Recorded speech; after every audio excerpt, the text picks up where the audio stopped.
I first want to begin this lecture thanking everybody for being here and coming to this meeting, sharing your energy, which makes this possible for us to keep building and keep elevating our consciousness, because that's what this is about, the conscious elevation. So I want to first thank the people here for participating and supporting this conscious elevation process that we are a representative for our people here and throughout the world. So I want to thank the people here. Give yourselves a clap. Because you are engaging in a real revolutionary process of self-evaluation, reflection, and challenging your own thoughts, challenging your own consciousness to become a more evolved human conscious specimen of divinity. And that's what we all are engaging in that. So, and it takes all of us to be willing to continue to challenge ourselves and to be open for challenge so that we can evolve to become the greater beings that we are supposed to be in this life, and to move the consciousness of our people further along the process. So I want to definitely thank the people here for choosing to engage in that process of conscious evolution. Before I start, I want to ask the guidance of the ancestors to lead my words and my thoughts in the right direction so that I express what is true about the divinity of the black man and the divinity of our people in the manifestation of intelligence.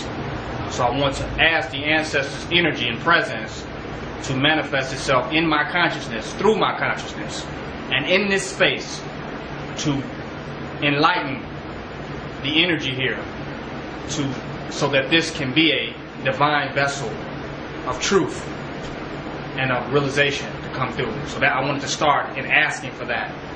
Now this lecture has several different thought streams running to it. The first one is black humanitarianism versus capitalism. Two different things. Two whole different concepts.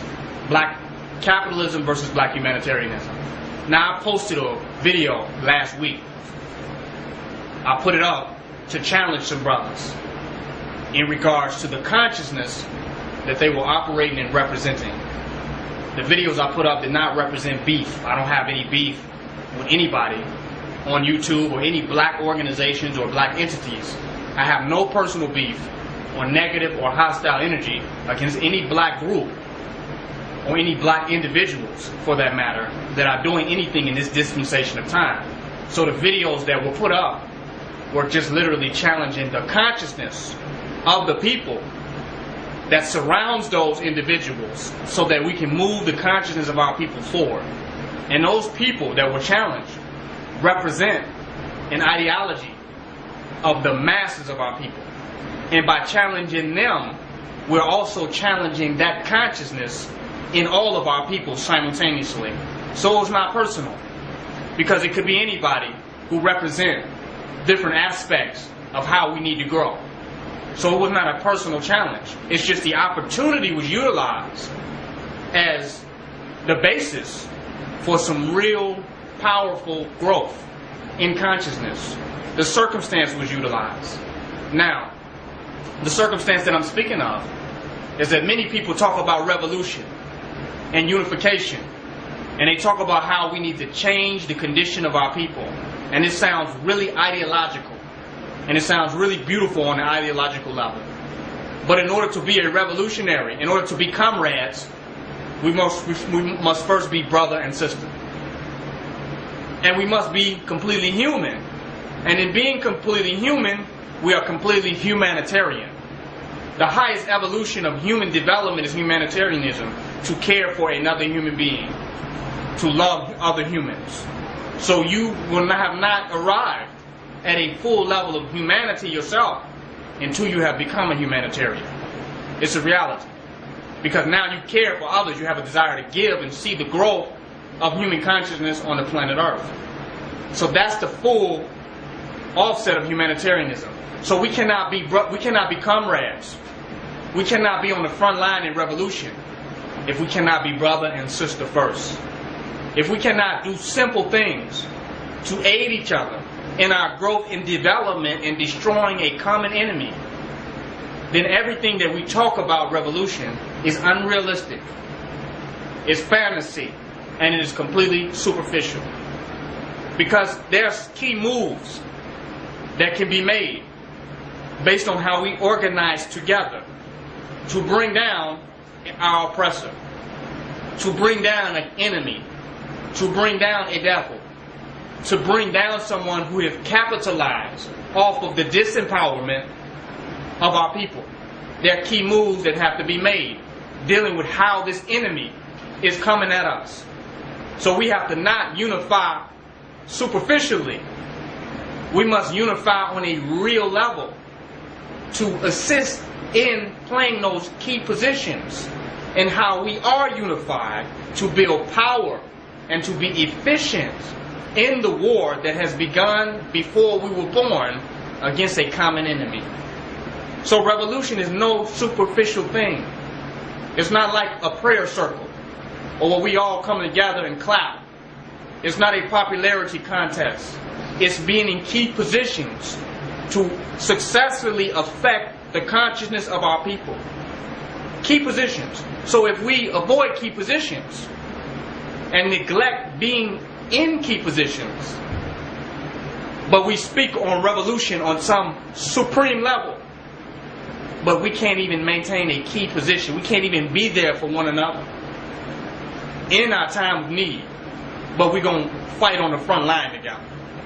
We cannot assist each other realistically. That we go about selfish accumulation of wealth. We go about personal agenda, but we throw revolution on top of it. We say this is about nationalism, but it ain't. It's about self-aggrandizement. It's about self-monetary building. And this is a lot of the conversation that we're going through in our community. People are pimping nationalism. They don't really want to see the condition of our people change supremely. But they will pimp the possibilities because they can make money off of it.